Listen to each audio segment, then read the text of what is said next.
a lo largo de los años. Así que bueno, por eso la primera mención para el espacio. Y hacerlo acá, como ya hemos hecho en algunas otras ediciones, es como una hermosa casita para nuestra colección SGQ, en el editorial Beatriz Viterbo, que este año en esa colección hemos publicado el libro Epigrafemas, viajes, umbrales, libros de cristianismo. De modo que bueno, en esta mesa vamos a poner en conversación algo en torno a las autobiografías queer, ¿no? A propósito de este libro de José. De modo que bueno, les presento, conforman la mesa y la conversación que vamos a tratar de ir llevando adelante. José Amico, el autor del libro, que seguramente todos conocen. José, profesor de enorme trayectoria en la Universidad de La Plata y sobre todo, y esto lo quiero decir, un pionero dentro de los estudios queer en Argentina. Y por otro, José Maristani, profesor de la Universidad de La Pampa y del profesorado Joaquín González de Buenos Aires. También un referente en los estudios queer aquí en Argentina, y un inspirador también para quienes venimos después a tratar de pensar algo en torno a los estudios sexodisidentes, la crítica de género y el campo cultural de lo queer en San Juan. Bueno, en primer lugar, como para empezar a disparar la conversación, quisiera que por ahí vayamos entrando en tema a partir de la relación entre estas términos, ¿no? Porque dijimos, bueno, autobiografías queer, ¿no? Pensando en ese contexto del libro de José, después vamos a tratar de ir llegando hacia ahí, pero en primer lugar, algo que a mí siempre me resuena, ¿no? Y los dos han estudiado mucho estos temas también de tipo teórico, es pensar el marco autobiográfico que implica para las subjetividades queer que nunca es lineal, nunca es transparente. Es decir, podríamos decir, ¿qué hace lo queer a la autobiográfica? Como primera cuestión. Que arranque quien quiera. Bueno, primero la definición de queer que podemos traducir como torcido, bizarro, extraño, para empezar. Que queer es una vuelta de página a lo que la movida gay lesbiana de los años 60 había barrido bajo la alfombra. Había muchas cosas que en los 60 servían para dar identidad y luego, décadas después, se sintió que había subjetividades que no habían sido interpeladas. Por ejemplo, travestismo, transexualidad, etc. Eso no entraba en la primera movida. Lo que viene a ser ahora lo queer, que ha llegado a la academia, es llenar esa asignatura pendiente. Eso es para entender de entrada, digamos, el bermucito de la charla que es queer. Aquí con mi compañero, otro José, es un orgullo tenerlo a mi lado porque los dos, desde distintas generaciones, venimos pujando en trazar una brecha en la comprensión de lo queer, sobre todo en la literatura. Entonces, bueno, me siento muy bien acompañado. Esta sería la primera cuestión. Ahora, si queréis hablar de lo... Hola, buenas tardes a todos, todas. Un honor acá estar en esta mesa. Agradezco mucho a Javier y a Carolina, a los invitados, a José por haberme convocado para escribir la contratapa de estos epigrafemas. Un honor escribir esa contratapa para un maestro, un colega y amigo de hace muchos años. Así que bueno, estoy muy contento de estar acá. Y bueno, volviendo al tema que había planteado Javier, ¿no? Y que había empezado a elaborar José, yo creo que, bueno, ¿qué le hace la autobiografía a lo que que hace el sujeto queer a la autobiografía. Yo tal vez prefiero hablar más de escrituras del yo o autobiografías de la sexualidad, de las disidencias sexoafectivas. Me parece que nos entendemos mejor. Lo queer es un término que por ahí, para un público que no es especialista, puede sonar un poco confuso, un poco, digamos, me parece hablar de escrituras de yo, egodocumentos, autobiografías, sexodisidentes o de la disidencia sexoafectiva nos permite una comprensión en español mucho más gráfica, ¿sí? Lo queer es un término, por supuesto, que se ha impuesto en la academia, se ha impuesto en el lenguaje común, pero muchas veces no sabemos a qué nos estamos refiriendo cuando hablamos de lo queer, ¿cierto? Por supuesto que hay desarrollos en donde lo queer se ha latinoamericanizado y ya no es queer con Q, sino que es queer con C, y yo creo que una de las cuestiones centrales acá de la autobiografía queer es cómo el yo, ¿sí?, de todas esas escrituras de alguna manera se desgeneriza, ¿sí?, o se degeneriza, ¿no?, tomando en relación con algo que fue un estigma también durante muchas décadas, por lo menos del siglo pasado, la idea de degeneración, ¿no? Me parece que el yo, en todas las autobiografías, en todos los egodocumentos, en lo que pueden ser aquellos documentos en donde esa subjetividad trata de darse a conocer, lo principal es que de alguna manera se tuerce. Ese yo ya no es el yo tal vez que creamos, ¿no? Me parece que es un yo distinto, y es un yo que muchas veces ofrece resistencia, es un yo que se empeña por relatar muchas veces esos espacios adversos en los que ha tenido que desarrollarse, en los que ha tenido que encontrar su lugar. Por supuesto que, yo creo que la autobiografía es uno de los grandes géneros de la escritura LGBT, ¿no? Me parece que es uno de los grandes géneros porque justamente es el género que ha permitido dar voz a esas identidades, a esas subjetividades. Tomar la palabra y decir yo soy Cristo, ¿no? Entonces me parece que en ese sentido las autobiografías o este género de la autobiografía, que al mismo tiempo hay que reconocer que es muy diverso, los registros, los tonos, dependen también del momento que al autobiografado le haya tocado vivir. Me parece que hay experiencias, ¿no?, tal vez a lo largo del siglo XX va cambiando el tono, va cambiando lo que se cuenta, va cambiando el lugar en donde se pone el acento. Me parece que eso también es importante tenerlo. Bueno, a mí me gustaría decir que me toca en cuestión en mi libro, si estoy haciendo yo también una autobiografía. En el momento de escribir, largarse a hilar frases, se me presentó la cuestión de cómo contar mi vida, pero al mismo tiempo me di cuenta de que mi vida era pura literatura, digamos, en el sentido no de que yo solo viví para la literatura, porque eso no es cierto, pero que la literatura era un eje por donde se podía entrar a mi biografía. Y entonces me di cuenta de que el sistema que yo elaboraba para escribir sobre mí era un poquito distinto de las otras autobiografías, porque en cada apartado me iba a dedicar a un libro que me había pegado un poquito en el alma.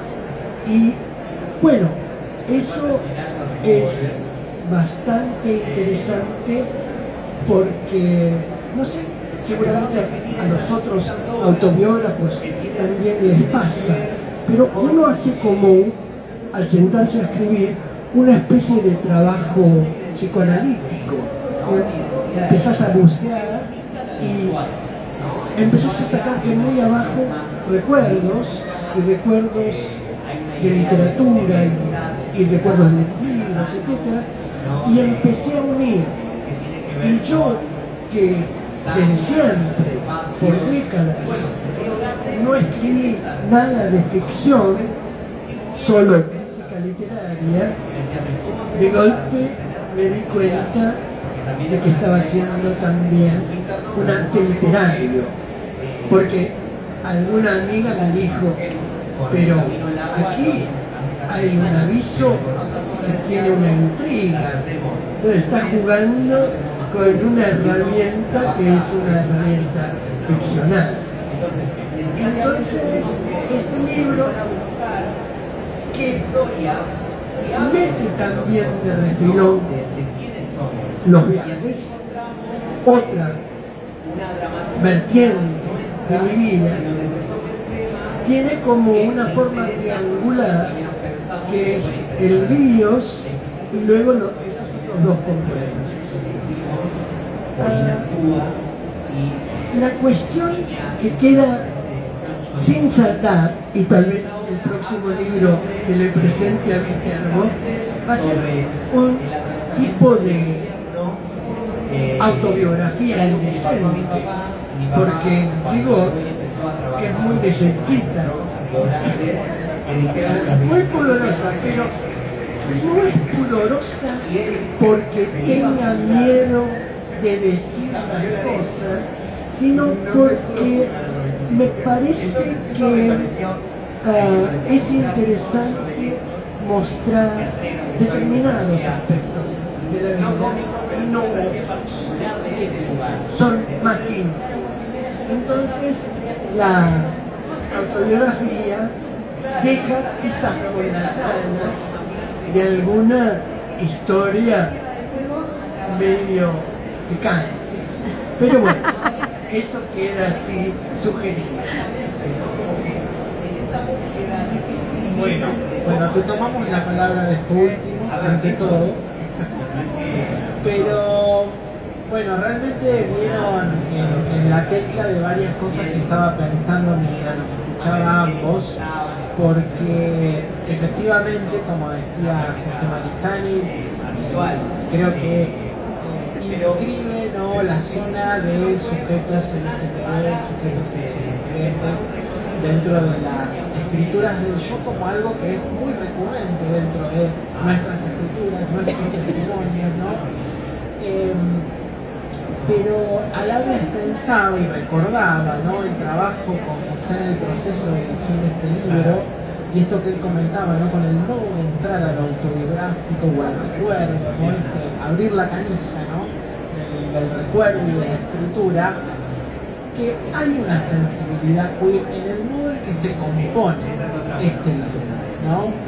Eso es lo que yo siempre destaqué y destacaba José en el proceso, porque no tiene una aspiración de organicidad, que es lo que suele regir los mayores intentos autobiográficos, ¿no?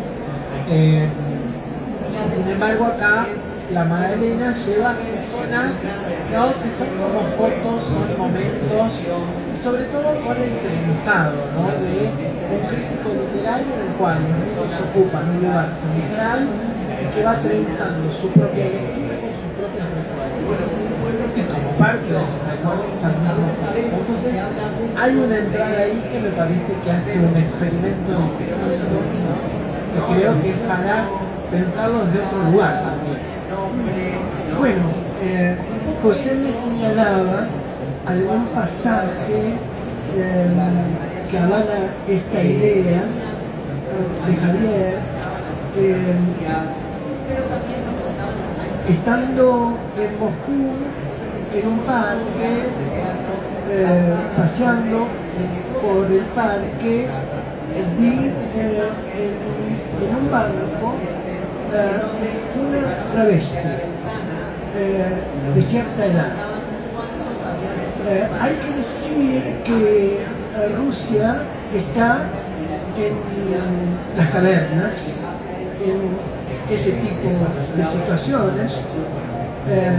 El travesti estaba allí sufriendo infinitamente. Yo me daba cuenta de que había tenido una pulsión que lo había arrojado al parque a exhibirse, pero al mismo tiempo la gente que andaba por el parque estaba horrorizada. Yo me di cuenta de esa situación. Y yo seguí caminando y no me atreví a sentarme al lado en ese banco. Y yo podía haber, con mi ruso básico, podía haber iniciado algún tipo de conversación. Eso aparece en el libro como un acto irresoluto, no decidido, pero que pasa a ser parte de la elucubración que circula dentro del libro. Y José, en su lectura, pensó que yo allí le estaba dando una puertita a una mirada diferente que valía la pena recordar, una entrada inesperada y positiva. Cualquier lectora se da cuenta que yo no estoy en contra de ese personaje que está ahí sentado, pero al mismo tiempo se identifica conmigo por no dar ese otro paso. Bueno, esa es una de los momentos en que yo me largo a queerness. Pero hay otra cosa que yo mismo noté, que es el lugar que le doy a la literatura femenina. Y desde la cátedra nos pasa lo mismo con José. Desde hace mucho estamos bregando para que en los programas haya literatura femenina. Nuestros antecesores están completamente al margen de este interés y siguen poniendo autores masculinos hasta ras. Y de golpe me di cuenta de que yo estaba haciendo en este librito, que no pretende ser la base de nada, también una especie de brecha en una manera de comprender la literatura, dándole un lugar a la mujer de letras, como se llamó en algún momento. Bueno, dos otras cositas. Es verdad, Soledad, que a mí me impresionó mucho esa imagen que ella da de esa travesti sentada en ese parque, un parque muy concurrido, y la pregunta que él se hace allí cuando se arrepiente también de no haberse acercado a ella, y cuando termina ese episodio, él dice, bueno, ¿en qué estación, ¿no?, se bajaría, o en qué instante podría ponerla, ¿no?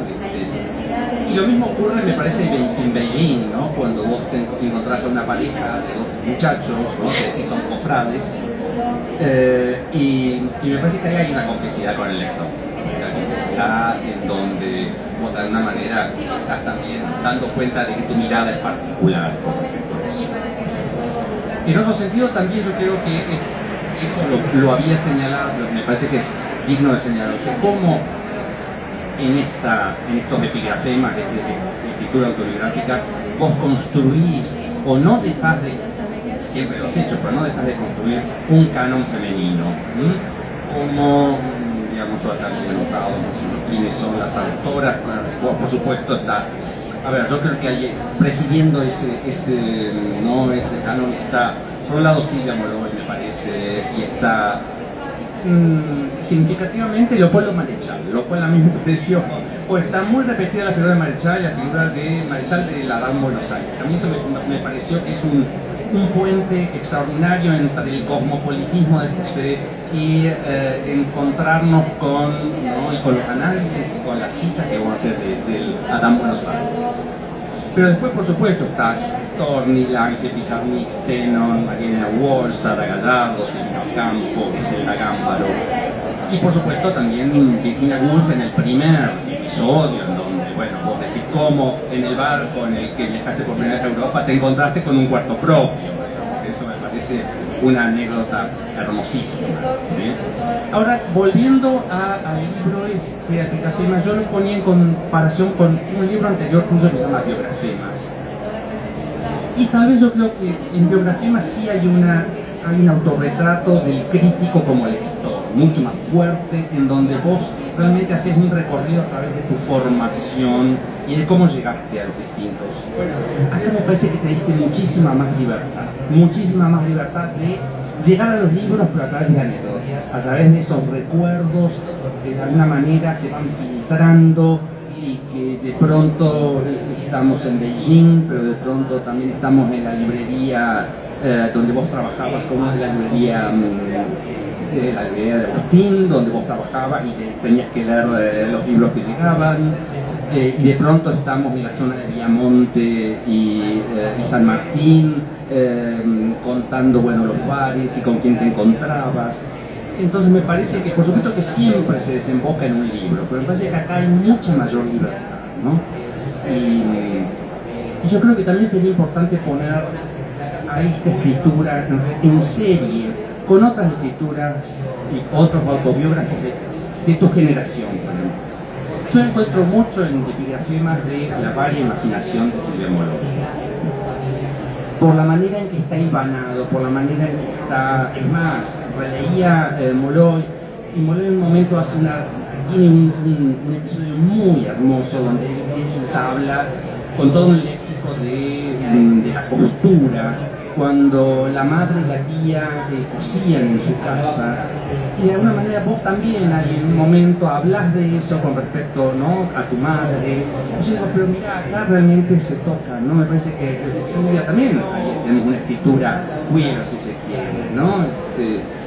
O estaba pensando también en alguien que podría ser poco contemporáneo, que es Edgardo Kosarinsky, en los libros y la calle, por ejemplo, tiene, que también es una autobiografía de un lector, ¿cierto?, en donde es muy interesante cómo él pinta todo el ámbito de la Facultad de Filosofía y Letras, de las librerías, ¿no? Perfectamente dan como dos perspectivas distintas, la misma, ¿no? Entonces, me parece que es interesante, digo, y ese cuerpo se podría ampliar, ¿no? Por supuesto estoy pensando en las memorias de Raúl Escari, que perteneció al grupo de Itela, en acto de del texto. Dos relatos pequeños, pero fundamentalmente en actos en palabras, ¿no? Donde bien tenemos una autobiografía muy queer, ¿no? Y alguien que ha pasado también por el mundo del espectáculo, de la actuación, del ditela, ¿no? La percepción que él tiene del ditela se puede perfectamente articular con la percepción tuya. Por eso.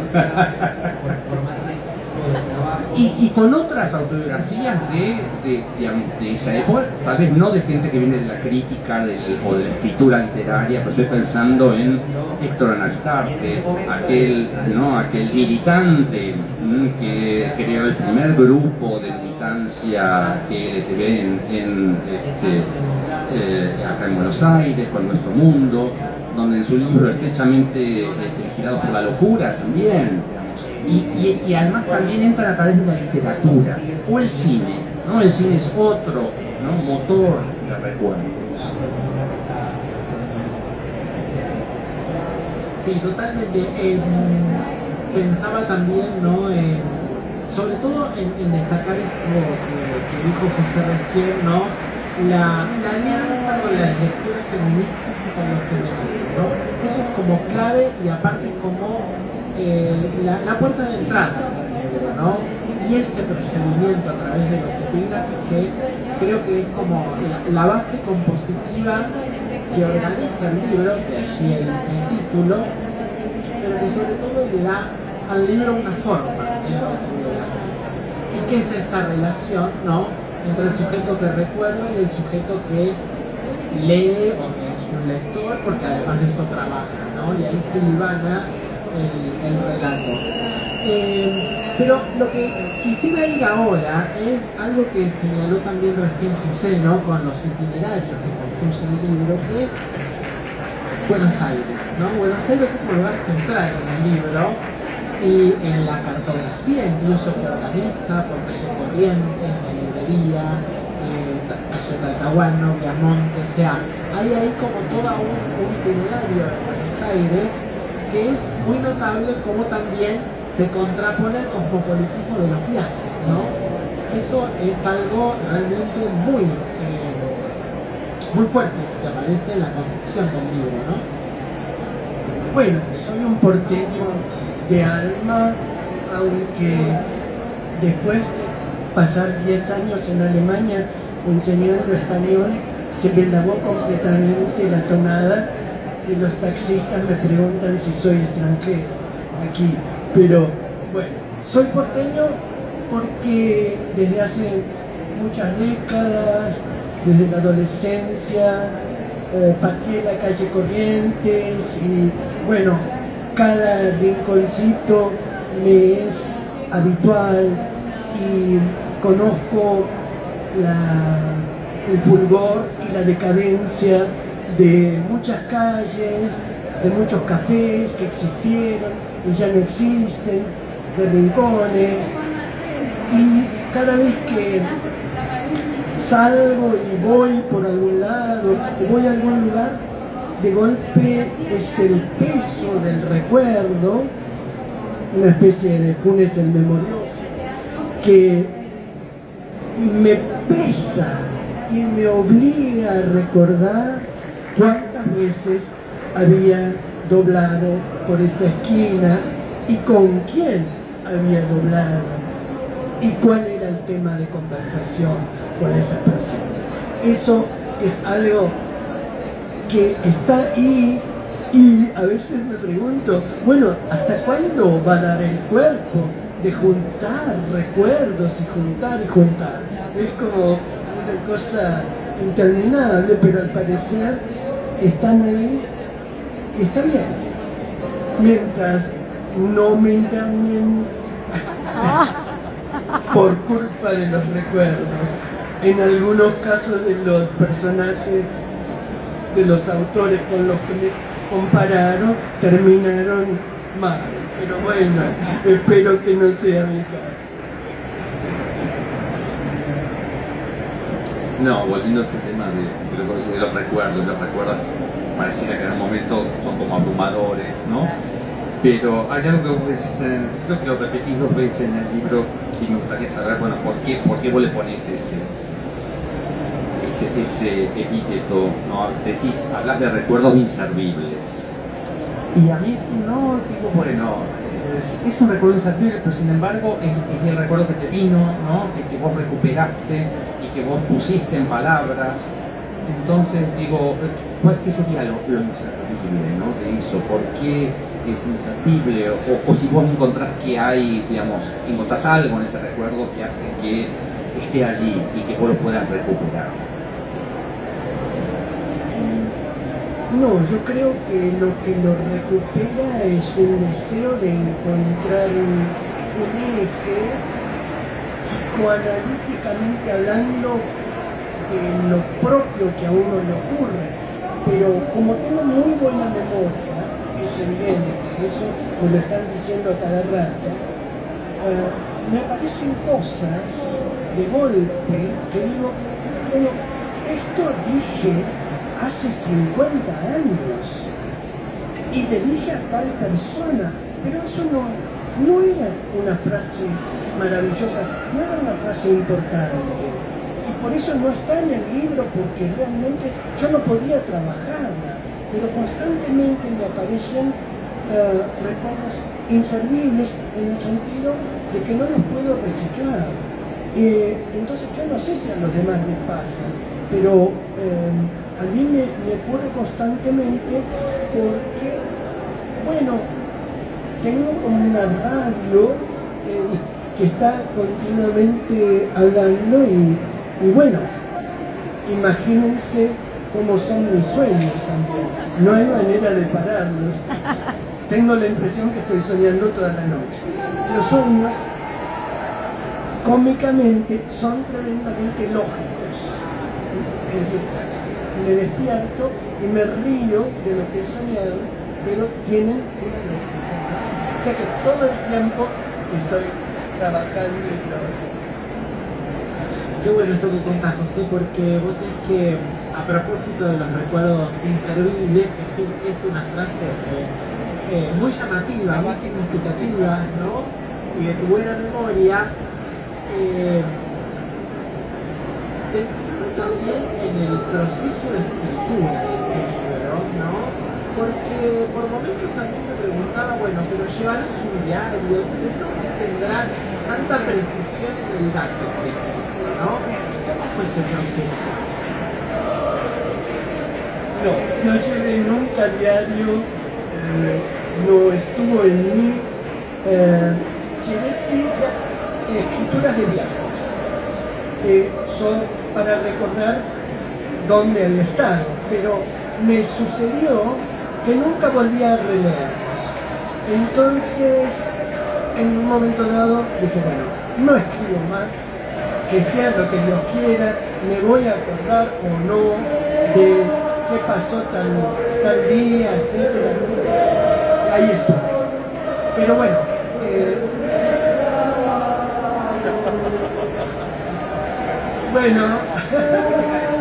música de fondo. Aquí hay algunos que están muy contentos.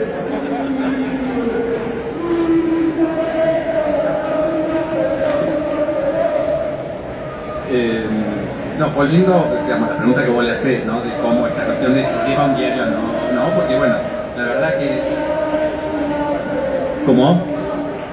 Lo preciso de la información, lo nítida, ¿no? La claridad, es como si hubiera ocurrido ayer, ¿no? Entonces...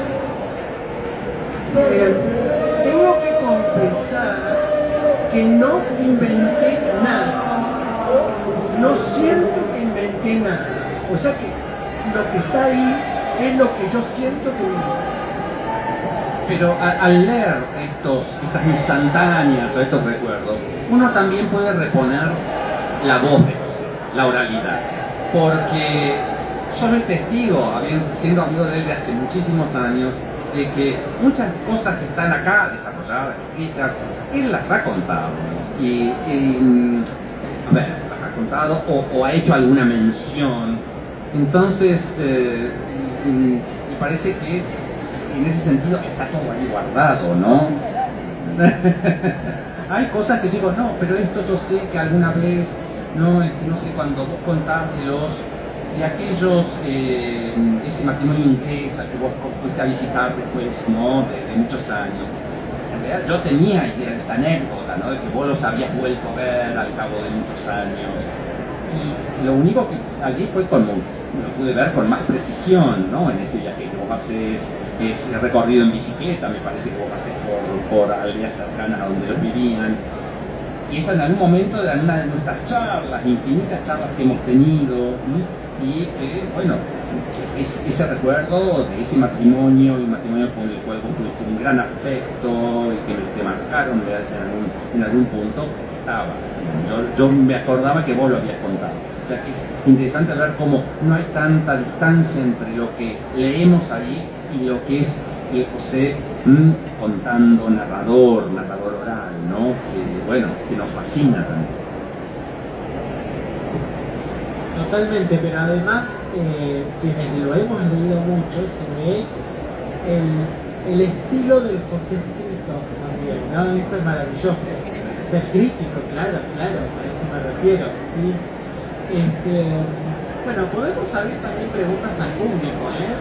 Si alguien tiene comentarios o quiere preguntarle a José o alguna apreciación sobre el libro. Tenemos todavía unos minutos más, ¿eh? Sí, seguramente no han leído el libro todavía. Exacto, está recién salidito, así que bueno, están todos invitados a meterse ahí en su lectura. Aquí. Bien. Gracias. Primero, fue un placer leer tu libro. Ya lo leí. Terminé anoche. Muchas gracias. Segundo, recuerdo en tu casa la hilita de agendas y pensé si eso te habría ayudado en algún momento. No. Bien. Porque como te dije antes, esas agendas escribían viajes, sobre todo, y solamente. Y entonces de golpe eso decantaba y no me animé a tirarlas, pero la verdad que tengo una solamente de Roma, donde había pescado postales de Caravaggio, porque había hecho toda una visita de todas las iglesias donde había cuadros de Caravaggio. Entonces sé que esa es para volver a mirar, pero no por lo que yo había escrito, sino por Caravaggio. Y la verdad que las otras no me dicen, pero hay algo muy interesante en la cuestión de las escrituras antiguas de uno, que uno cambia tanto, que cuando te lees de 20 años, a veces no te reconoces. Ay, pero yo, qué pavo que era yo al decir eso, o al pensar eso, ¿por qué dije eso? No siempre, pero muchas veces pasa que ha habido una decantación y tal vez está bien, una maduración. Por último, me habría encantado encontrar también en el libro, pero quizás poder reponerlo acá. Eran dos escenas, pero una era cuando vas por Francia, en el paseo en bicicleta, que sí lo retomar, tu encuentro con un niño. ¿Querés contarlo? Bueno, yo viví mucho tiempo en Alemania y en Alemania había terror en el momento en que yo estaba de los abusos infantiles. Y me sucedió muchas veces, y a mí me encantan los chicos, no los bebés, sino los chicos que ya van a la escuela y que están en una edad muy ingenua, pero con los que se puede hablar un poquito. Y me acuerdo en algún momento de subir a un colectivo, a un ómnibus en Alemania y haber intentado decirle algo a una nena de 10 años que estaba en el primer asiento y la nena se asustó y se corrió de asiento. Yo me quedé pasmado porque me parecía que veía en mí un abusador. Bueno, y tiempo después voy a Francia y me encuentro con una conducta completamente diferente. Los franceses, por lo menos en ese momento, no estaban obsesionados con la cuestión de inculcarle al chico que no tenía que hablar con gente extraña. Y así inicié yo con mi bicicleta a cuestas, en los parques y todo, charlas con los chicos, pero charlas tan lindas.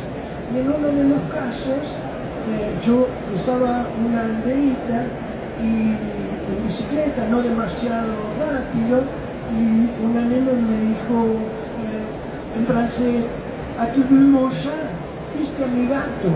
Y bueno, esa fue toda la charla, pero me dio la pauta de que había en Francia otra postura con respecto a la relación niñez-adulto, por lo menos en el momento en que yo visitaba esos lugares.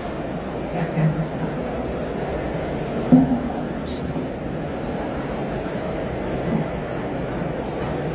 ¿Alguna otra pregunta? Bueno, me permito yo una intervención, es más una observación que una pregunta. Primero que nada quiero agradecerles por estar aquí en Orgullo y Prejuicio. Todo lo que propone Beatriz Viterbo siempre es bienvenido, pero en este caso me generó mucho entusiasmo poder escucharte, José, en persona. Todas las personas que estudiamos letras te hemos leído innumerables veces, entonces es lindo también ver tu voz puesta en funcionamiento en una autobiografía. Yo en lo personal no soy un lector de autobiografías, generalmente no las disfruto, desconfío de la literatura del yo, pero creo que tu texto carece justamente de todas aquellas cosas que me resultan molestas en las autobiografías. Para empezar, como señalaba Javier, la falta de organicidad, creo que lo vuelve un texto mucho más ameno, mucho más agradable, pero también la brevedad. Y sobre esto te quiero preguntar, porque es muy interesante cómo justamente al ser breves los capítulos, es mucha más la potencia que uno puede encontrar y la completud en relación con los epígrafes. Esos epígrafes de alguna manera subsanan el hecho de que no sean capítulos largos y los vuelven mucho más llevaderos. Bueno, con respecto a la brevedad, el culpable es porque yo venía mucho más corto y me di cuenta de que me iba demasiado por las ramas. Y Javier, con una gran sabiduría y un gran oficio, metió tijera y al final me di cuenta de que tenía razón. No leí el